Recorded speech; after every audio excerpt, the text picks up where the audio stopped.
Hello, students. Um, Today I'm going to post my first video here. Uh, I think this platform will be great for me to reach my students whom have been unable to see for many days. Only our WhatsApp class is going on, and I don't think that is enough. And in class 12, we have completed our the poems that we have in our syllabus, and we have 4 prose pieces, and we have a drama that we have already covered. And out of these 4 prose pieces, one is 3 questions by Leo Tolstoy. You all know, you all have seen the text, and probably most of you have already read it also. So let's study the text together. Before I'll start reading the text, let us focus on the writer and the section that tells us about the text. The 2 paragraphs before the story or the tale begins. The first paragraph tells us about the writer. He is Leo Tolstoy. His full name is Count Lev Nikolaevich Tolstoy. He is a Russian writer, an eminent Russian writer, a Russian writer of worldwide fame. His novels, we have heard the names of him. Novels. His popular novels are War and Peace and Anna Karenina,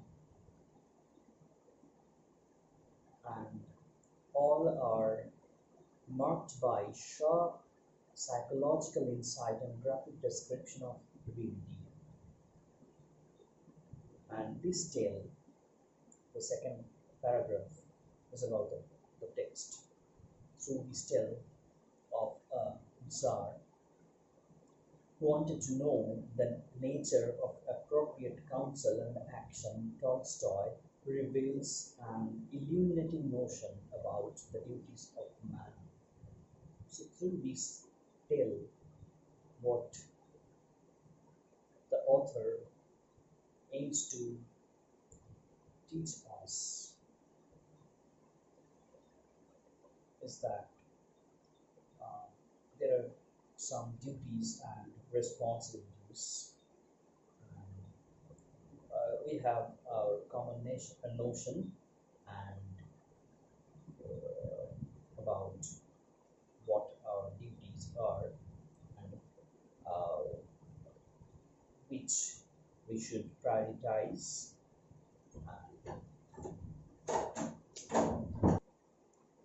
So we were talking about the text.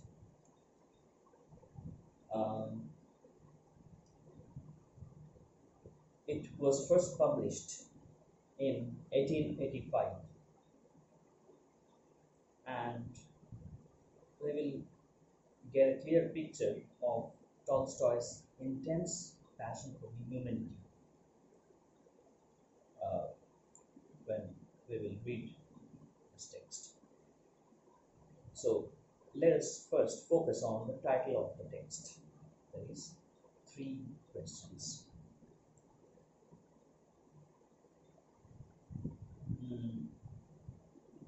Which 3 questions, and they occurred to whom, what were the answers, or whether the answers are uh, at all important, we will have to read the text to know that. And the story actually takes the form of a parable. Now you know what a parable is. You have read fables. A fable is a very short story that aims to teach us a moral, and we have seen that they have animals as major characters. Parable,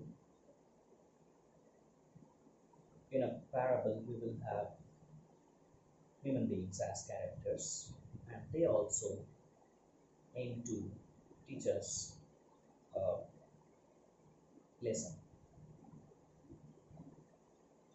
And so these three questions, this takes the form of a parable, as I said.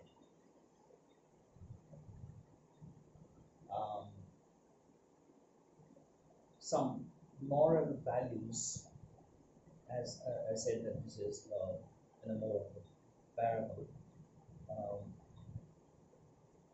the writer aims to teach us some moral values which will make our life, if we learn them, that will make our life more meaningful.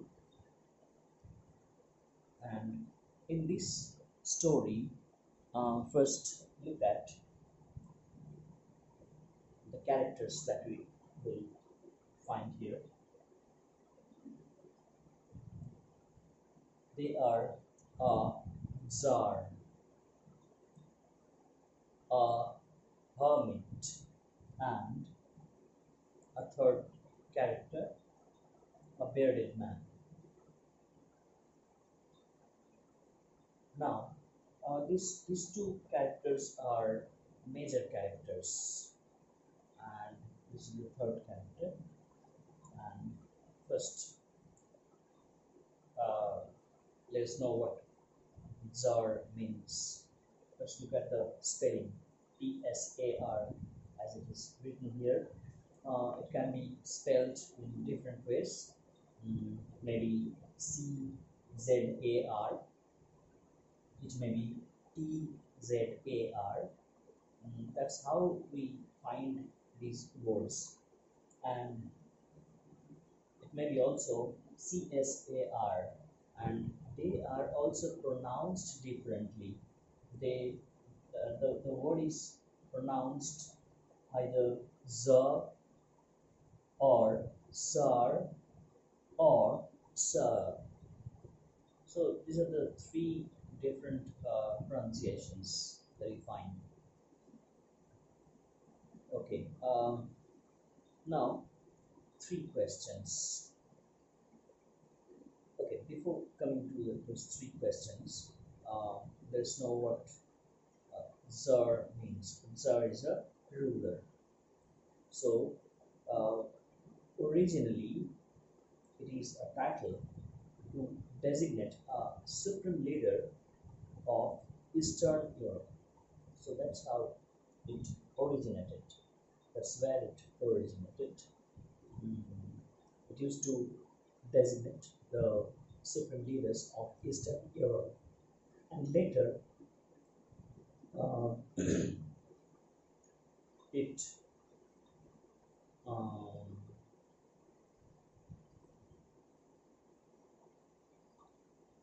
later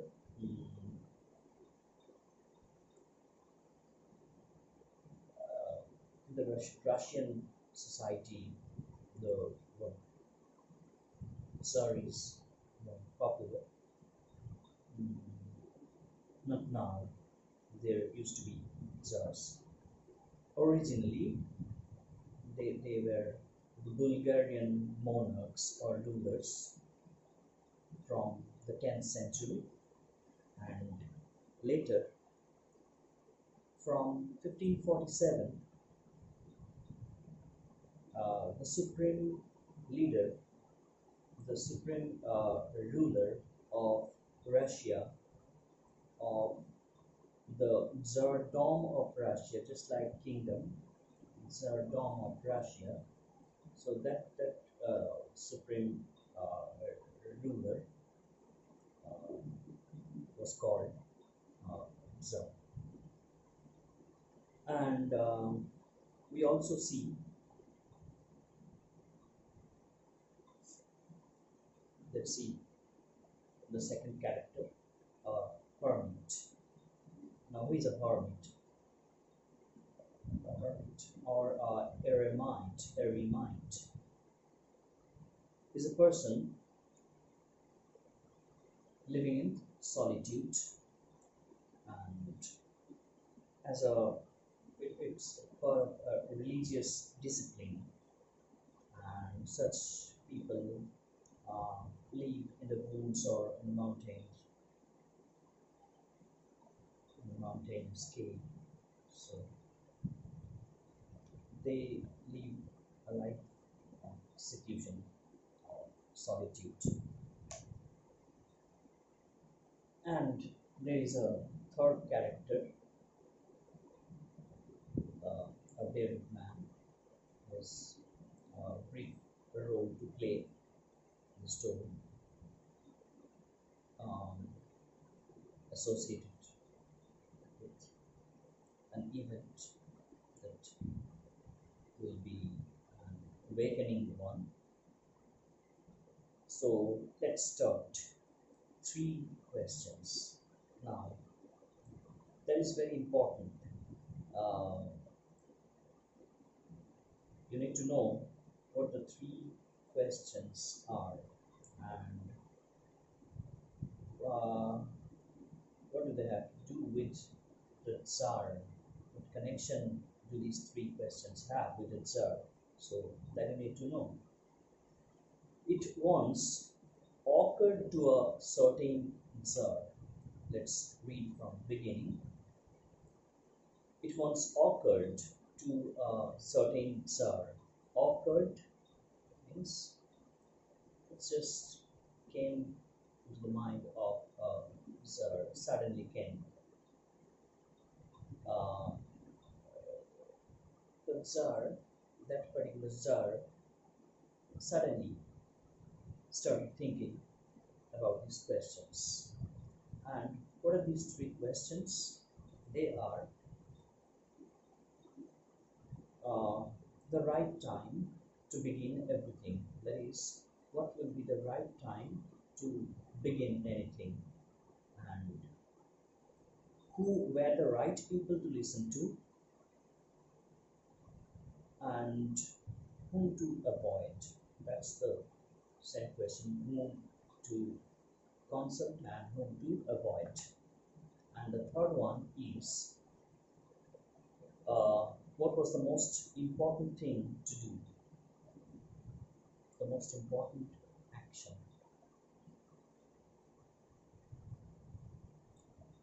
And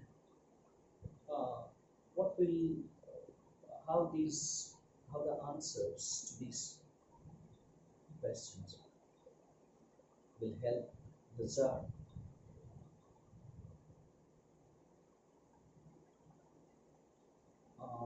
He felt that he would never fail in anything he might undertake if the answer to these questions were known to him.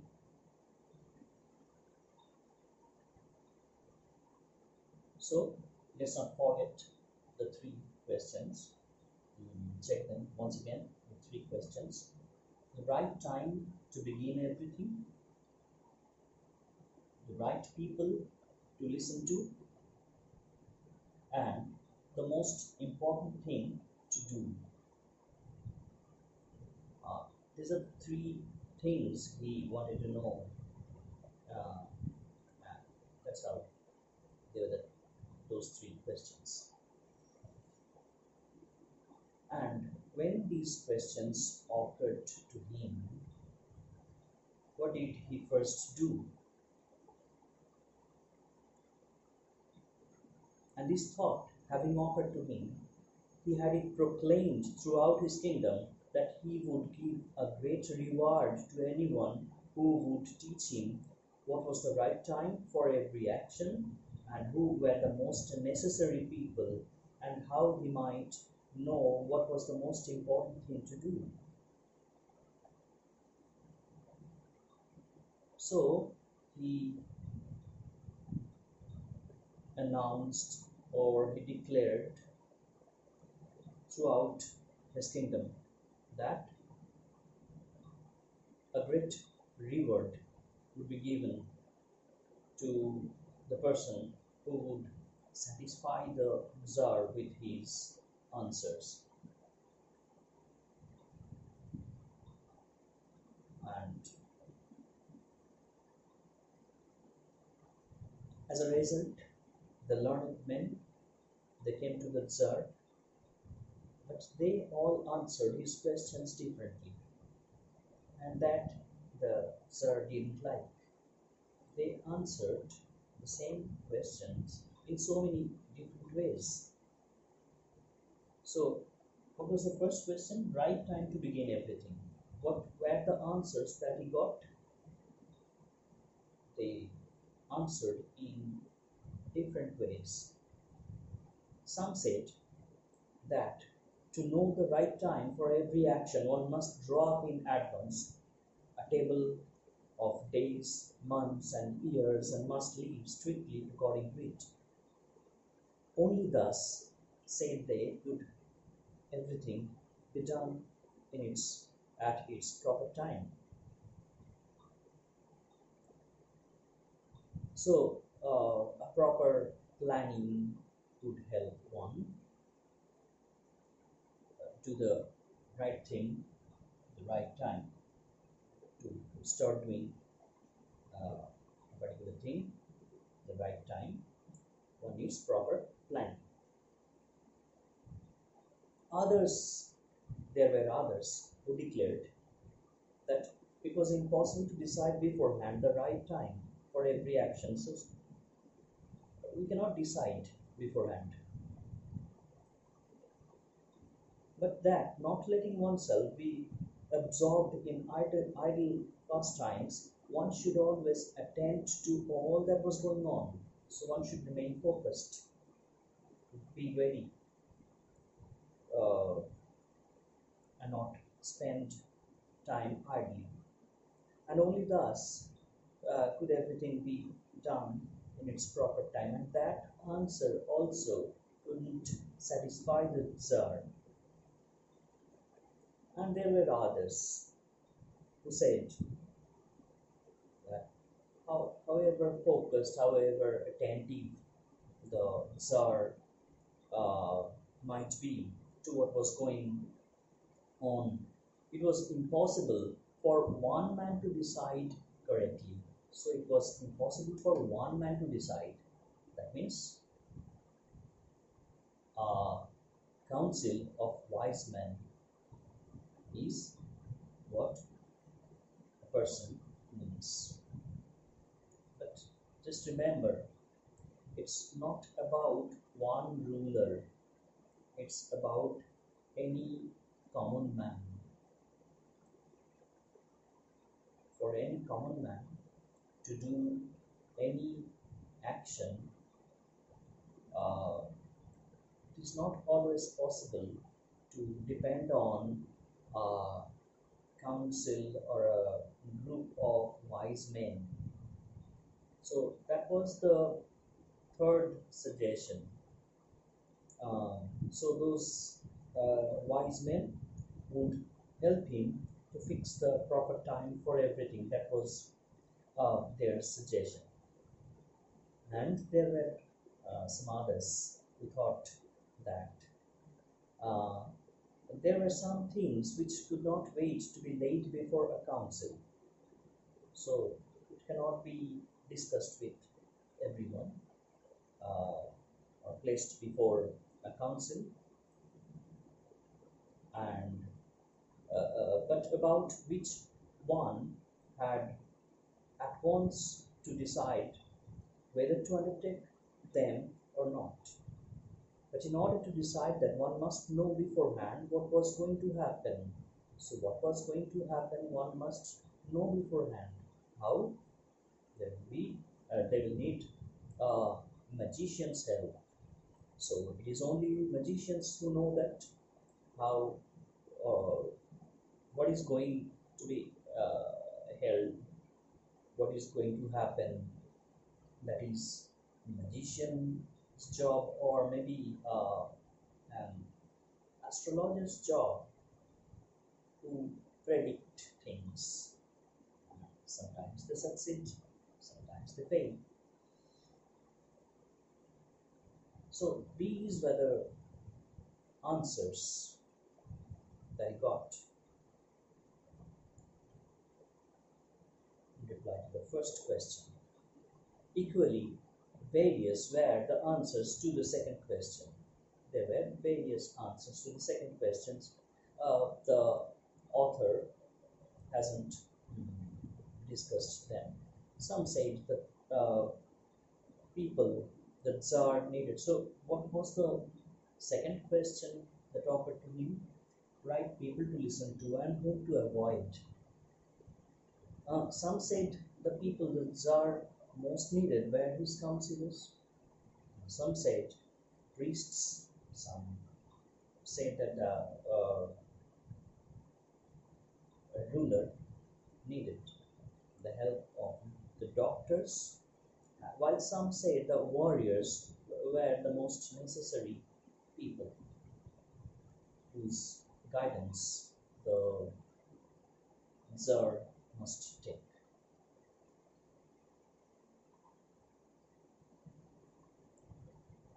To the third question. What was the third question? The most important thing to do. What was the most important thing to do to this? As to what was the most important occupation, what was the most important thing to do,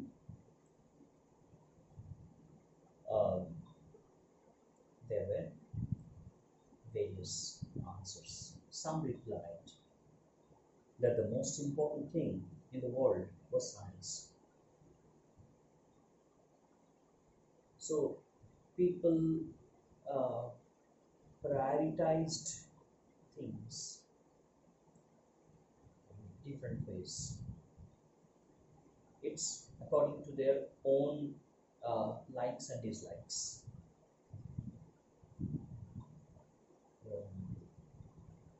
So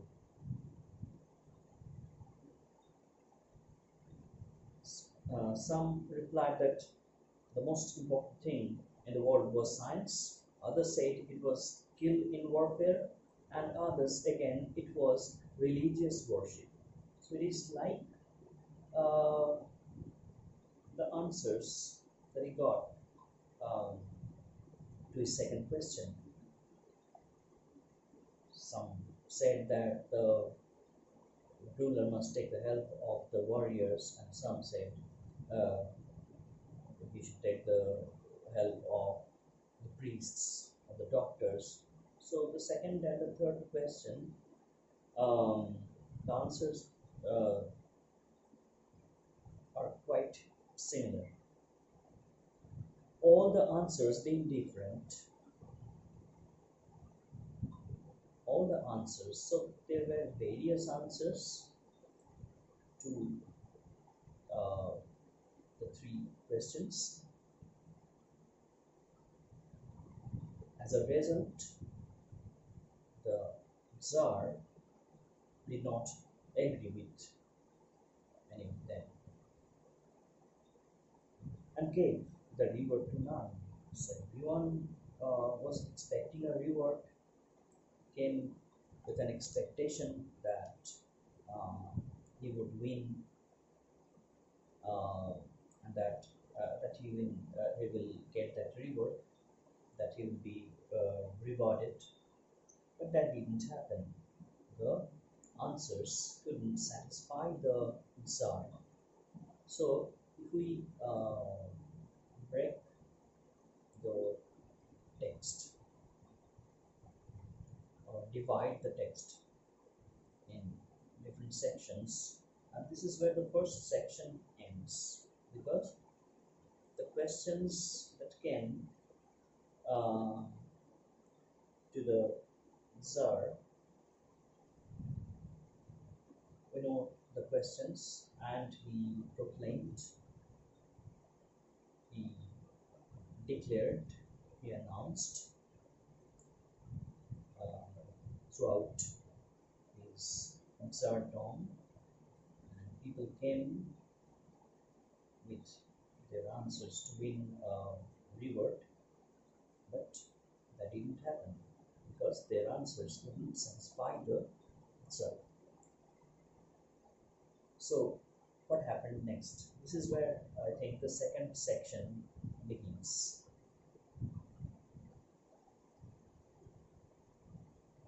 He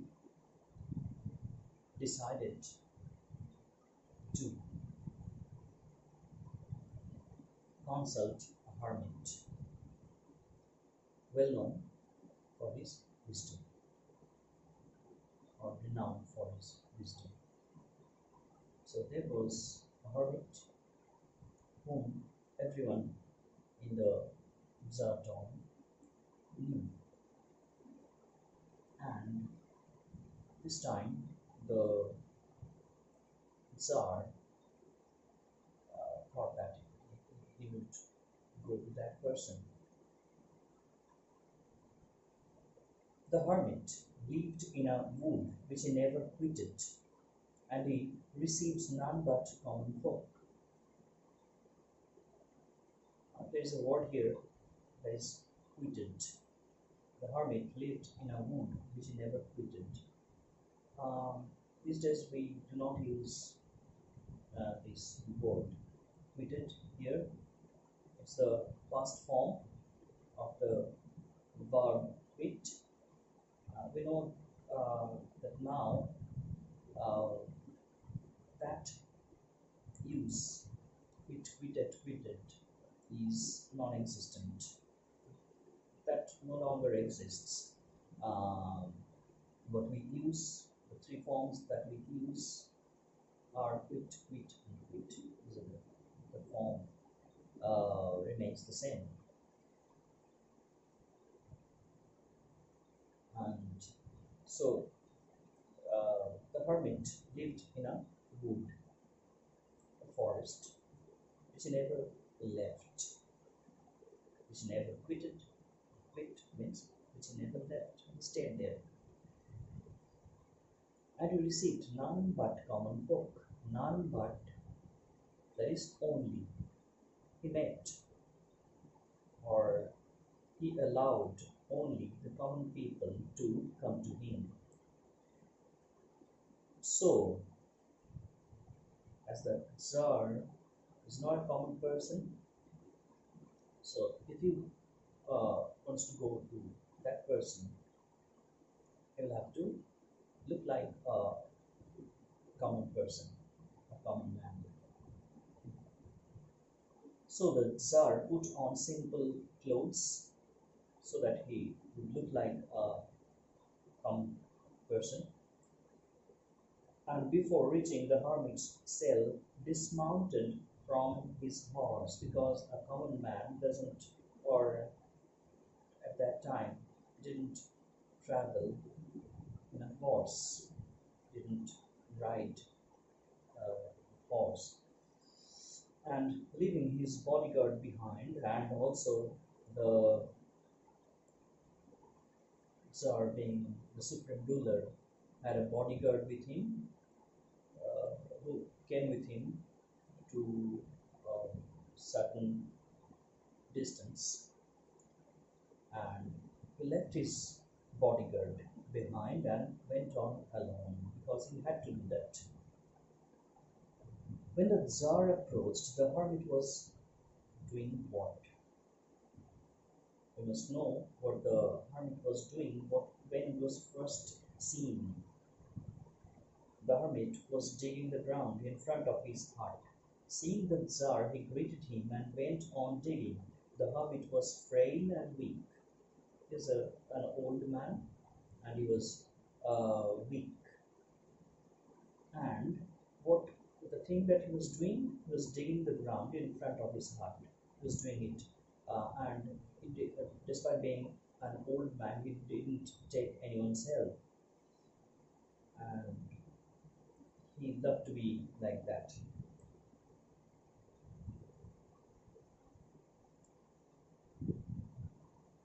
And each time he stuck his spade into the ground, it was a very tiresome work or job.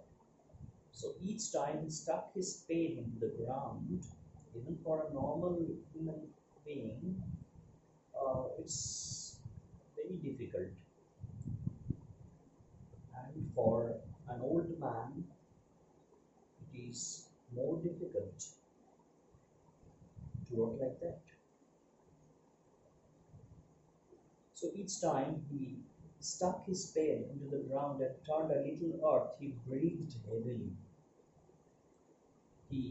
Each time he did that, he panted, he breathed heavily. So that that was when the Tsar saw him. The Tsar went up to him and said, "I have come to you, wise hermit." The hermit was renowned for being wise, for his wisdom. The Tsar also calls him wise man. "I have come to you, wise hermit, to ask you to answer 3 questions. How can I learn to do the right thing?" So he told the hermit those 3 questions that earlier had occurred to him.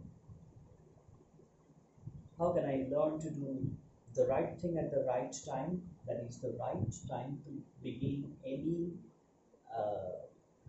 thing, any work. And who are the people I most need? Whose help, whose suggestions we must take or receive? And to whom should I therefore pay more attention than to the rest? And what affairs are the most important and need my first attention? The 3rd question, the most important thing to do, the most important affairs or things that he must do that needed his first attention.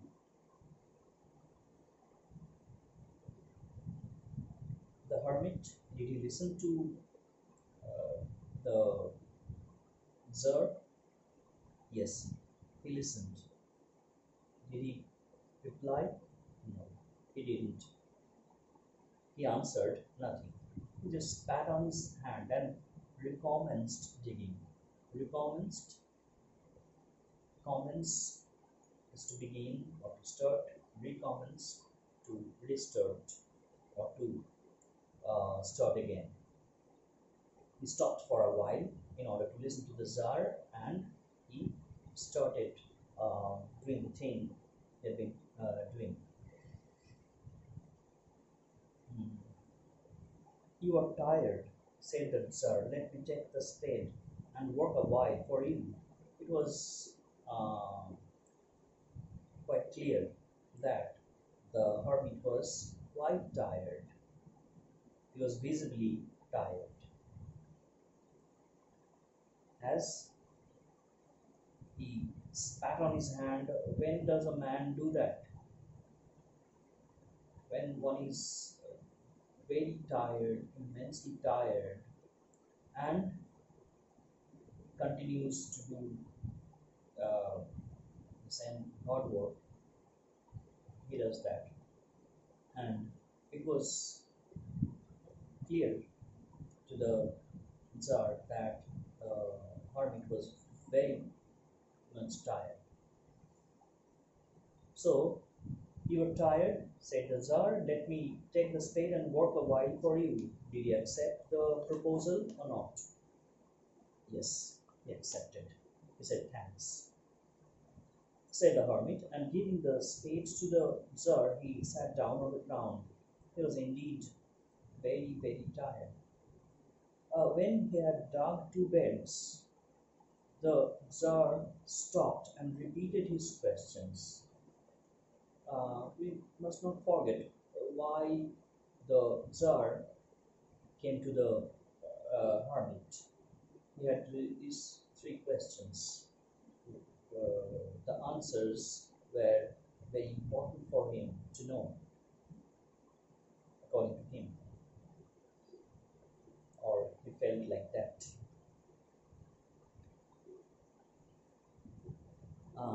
So what happens next? Hmm. He repeated his questions. The hermit again gave no answer, but rose, stretched out his hand for the spade, and said, "Now rest a while and let me work a bit." So you have worked quite a bit. Um, he continued to dig. He had already dug two beds. So preparing beds for sowing seeds is very important. That he was doing. He had already dug two beds, and this time the hermit wanted to take the spade from the Tsar, but the Tsar did not give him the spade. 1 hour passed, and another. The sun began to sink behind the trees, and the Tsar at last stuck the spade into the ground. That's how one stops doing this work. Um, Stuck the spade into the ground and said, so that was the last deed. He said, "I came to you, wise man, for an answer to my questions. If you can give me none, tell me so, and I will return home. If you say that you are unable to answer my questions, I will leave. I will return home." What was the reply? Now, here you can say that the third part of the story begins. The appearance of the third character, a bearded man.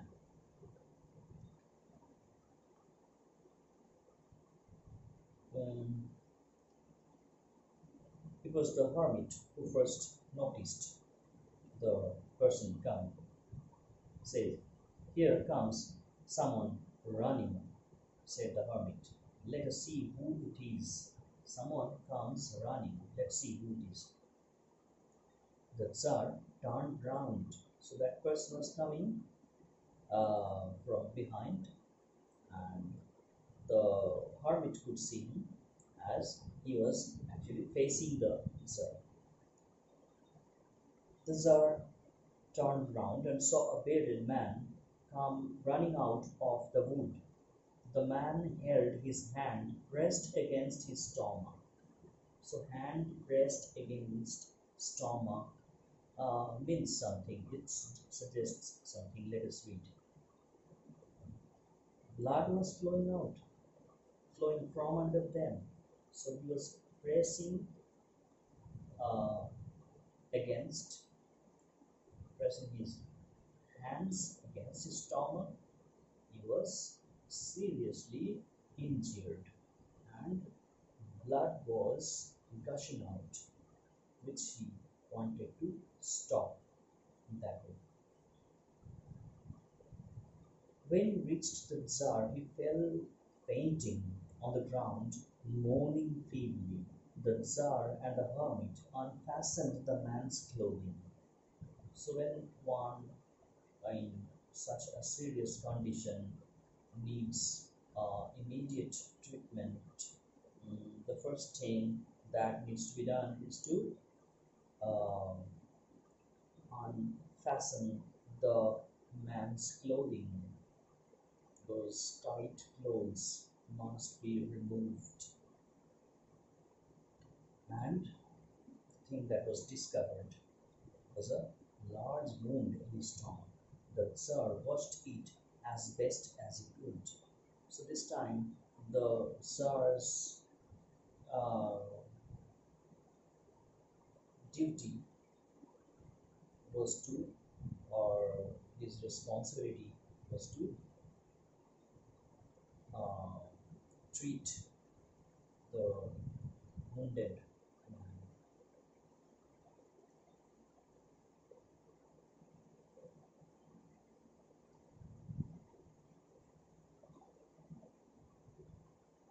Washed it as best as he could and bandaged it with his handkerchief and with a towel the hermit had.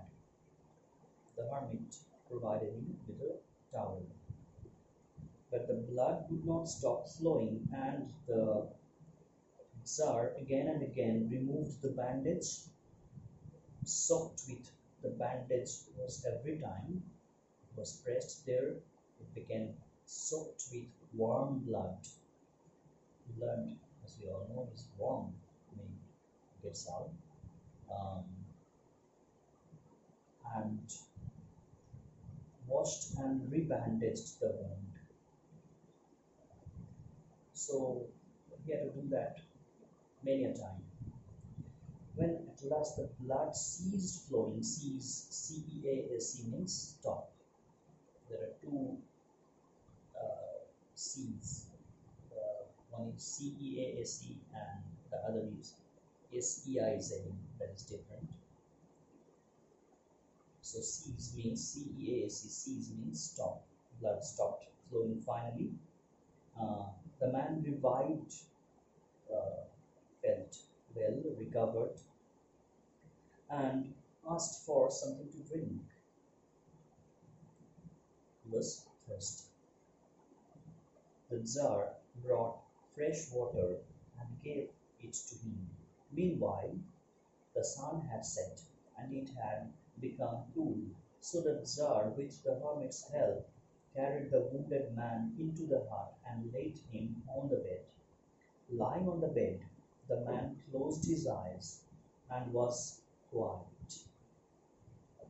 He was immensely tired, seriously injured. He needed uh, much time for rest.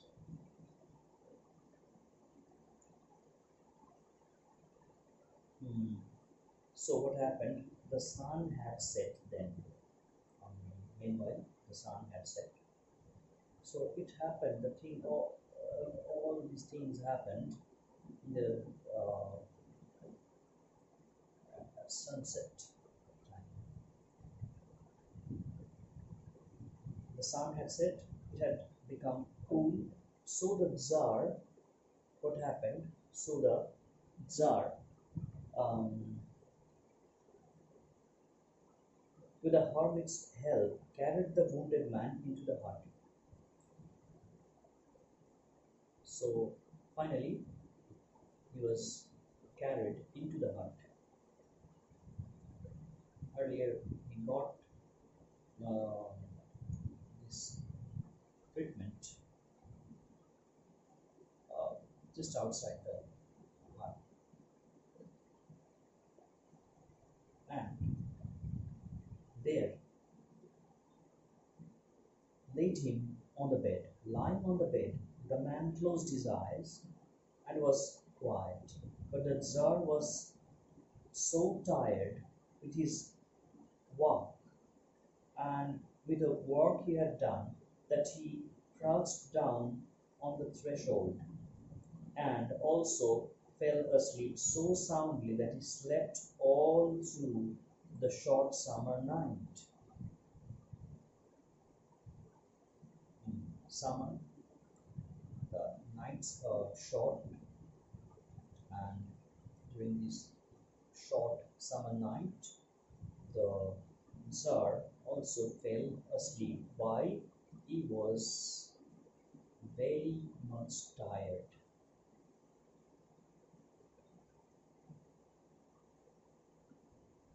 and he fell asleep so soundly that he slept all through the short summer night. He didn't know what happened.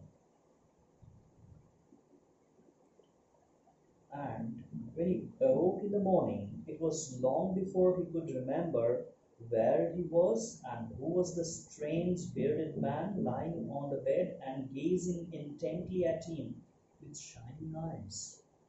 So the person, that bearded man who received treatment,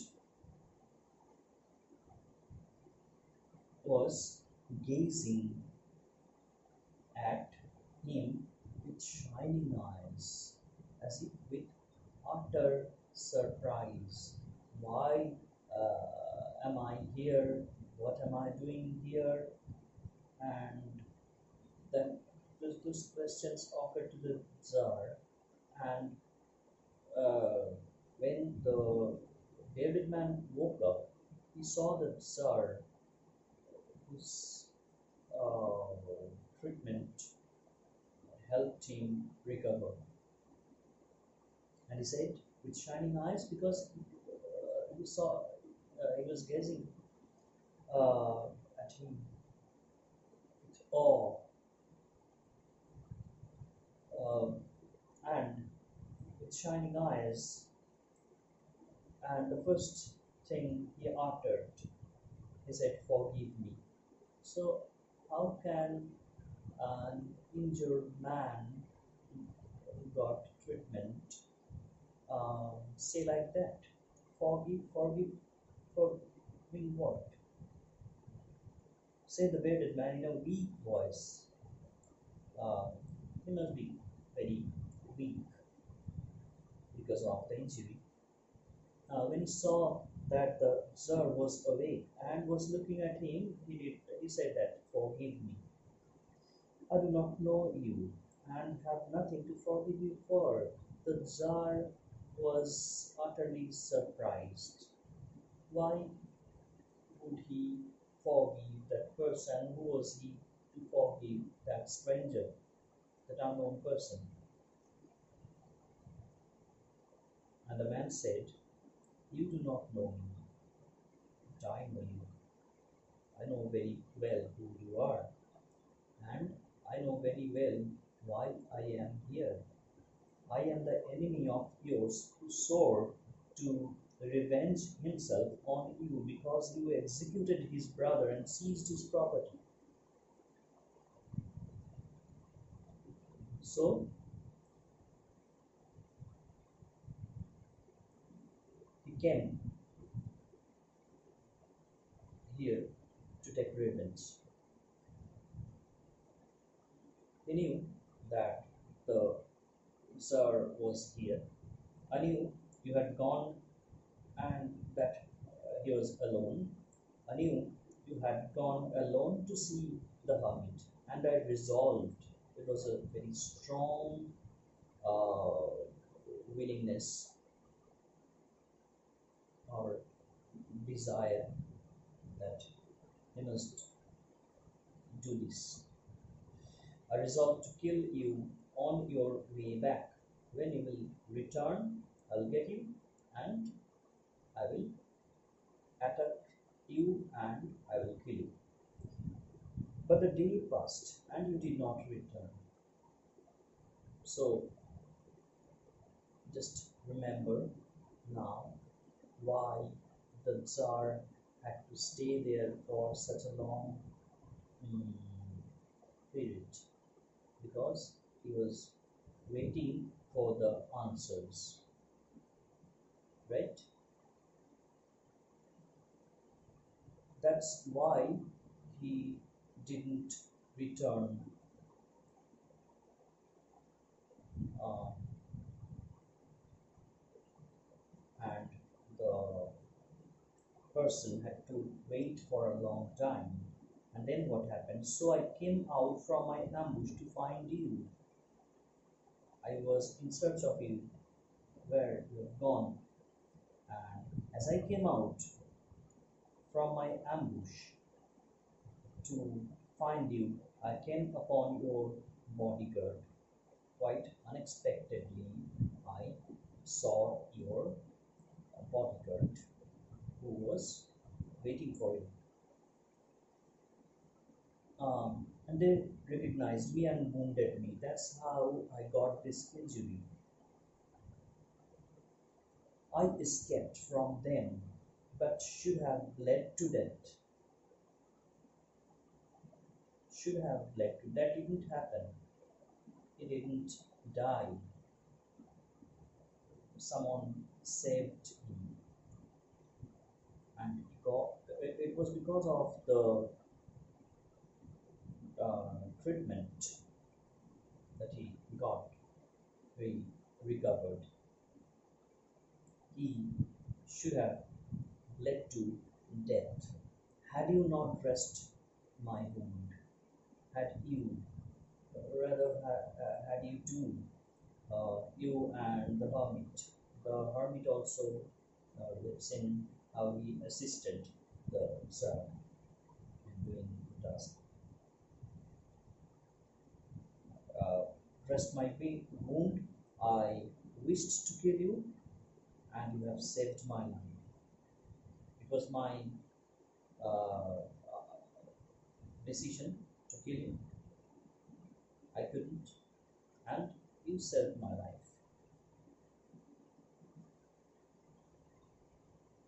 Now, if I leave, and that's his promise, if you wish it, if you wish me to leave, that's why uh, he wanted to be pardoned by the Tsar. That is, it is up to the Tsar whether this person would be allowed to leave. So it was up to the Tsar. So if you wish it, if you wish me to leave, I will serve you as your most faithful slave. I will remain your slave forever, and will bid my sons do the same. I will also ask my sons to do the same, to be your slaves. Forgive me, he says once again. The Tsar was very glad to have made peace with his enemy so easily, and to have gained him for a friend. So from enemy, he turned into a friend. He became a friend, and that relieved the Tsar. He not only forgave him, but he said he would send his servants and his own physician to attend him. So next, he wanted his physicians to attend him.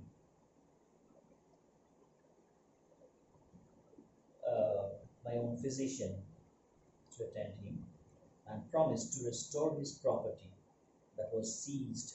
Earlier, I told you about one seized, that is CAC, and here is the second one, ACIZD. The ACIZ is seize means to capture, right? Um, Having taken leave of the wounded man, the Tsar went out into the course and looked around for the hermit. Before going away, he wished once more to beg an answer to the questions he had put. He went to the hermit to bid goodbye to him, to leave that place, and for the final time, he asked him, uh, he requested him to answer his questions, and he still regarded the hermit as a very wise man. The reply surprises us all. When the Tsar said, "For the last time, I pray you to answer my questions, wise man," the hermit said, "You have already been answered. You have already been answered." How? Sometimes uh, our actions tell, or somehow we get uh, those answers through whatever happens around us. Sometimes some things are not uh, clearly told, they have to be realized, they have to be felt. How answered? What do you mean? Asked the Tsar. As I said, like the Tsar, we too are surprised when the hermit says, you have already been answered." The Tsar asked, "How answered? What do I mean?" Next, the last paragraph of this story is the hermit's lesson. "Do not see,"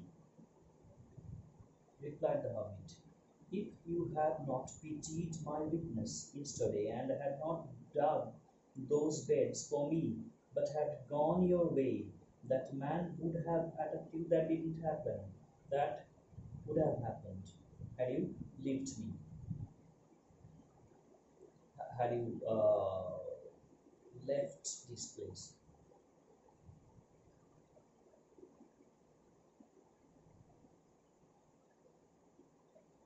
Uh, so that person would have attacked you because he had been waiting for you.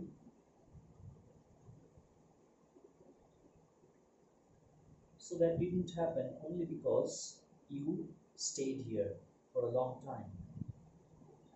So that saved you, in fact. And you would have repented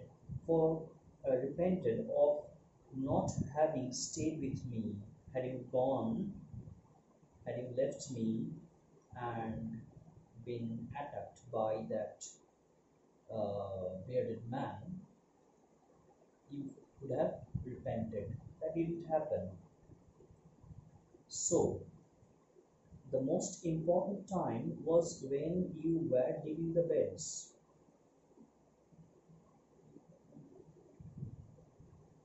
And I was the most important man, and to do me good.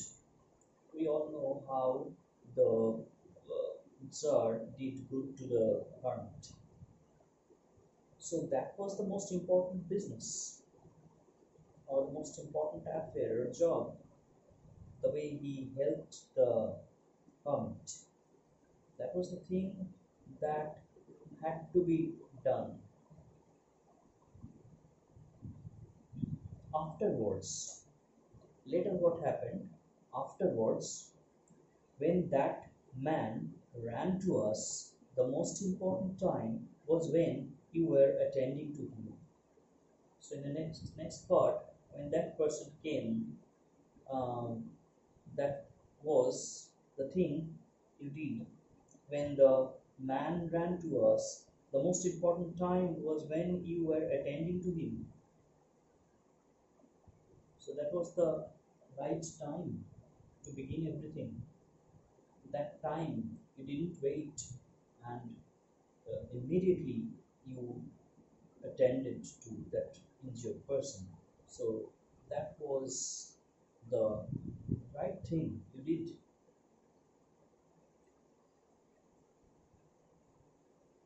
For if you had not bound up his wounds, he would have died. So that's how you saved him, saved his life.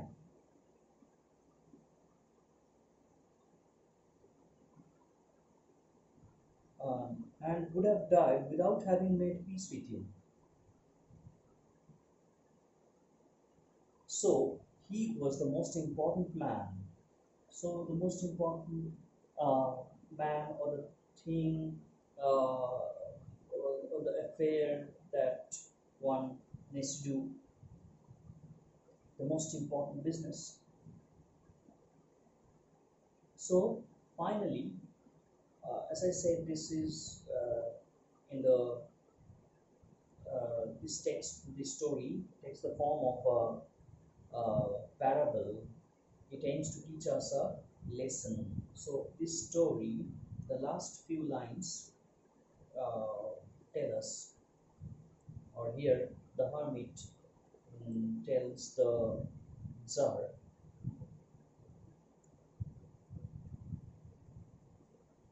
what, uh, or tells him, or gave answer to his three questions finally. Remember then, so this is very important here. Remember then, there is only one time that is important, now. It is the most important time because it is the only time when we have any power. So, right time to begin everything, according to the hermit, it is now. We should start working now, do it now. That is his message. And the second one,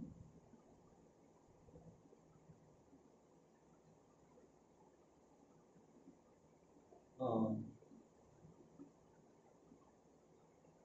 it is now, it is the most important time because it is the only time when we have any power. Now is the only time that I have power to do something. So when I can do it, I'll have to. I shouldn't wait.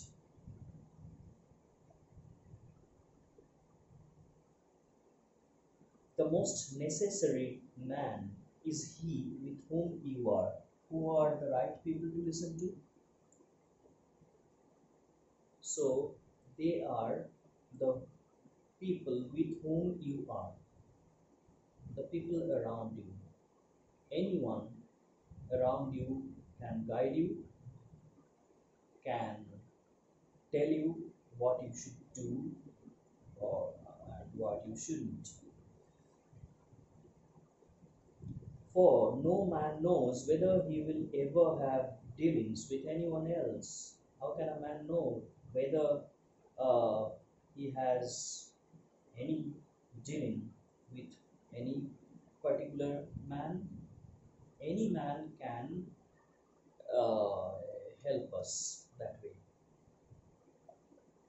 And the most important affair or the thing to do, the most important thing to do or the affair to is to do him good.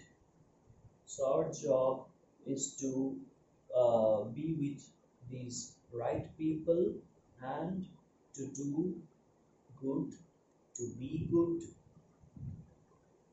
So these are the uh, answers. The most important affair is to do him good because for that purpose alone was man sent into this life. That's why we are here. That is the only reason we are here, to help others.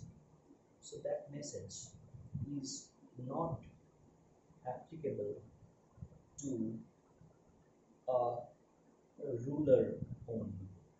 It is applicable to everyone. Remember, the Tsar came to the hermit as a common man and he regarded him as a common man, and these are the uh, advices he gave. So we have finished reading the text. First, we have seen the three characters, then the three questions. What are these three questions?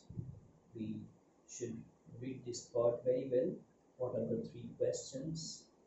And the part following this, the section that follows uh, is where different people answered differently to his questions. So, how the first question was answered differently by different people, and the second and the third were answered in different ways. You must read that part very well. And with a hermit, how the Tsar helped the hermit. First, how was the hermit seen when? What was the hermit doing when was first seen, and how he got the Tsar's help, and then came that part where the wounded man uh, was attended to by the Tsar. He was also assisted by the old hermit. And finally, the hermit's answers. He said that they had already been told. And finally, in the final paragraph, we see how he explained them to the Tsar. So there it ends. Read it again. Check the questions that come. One thing very important is that you must read the text very well, and while answering the questions, you do not need to um, memorize any note or anything. You just need to study your text very well. That will give you everything. The text will provide you with everything you need to answer the questions that come. And I have discussed the whole text. I think this will help you. So today, up to this, next we will come with a new text.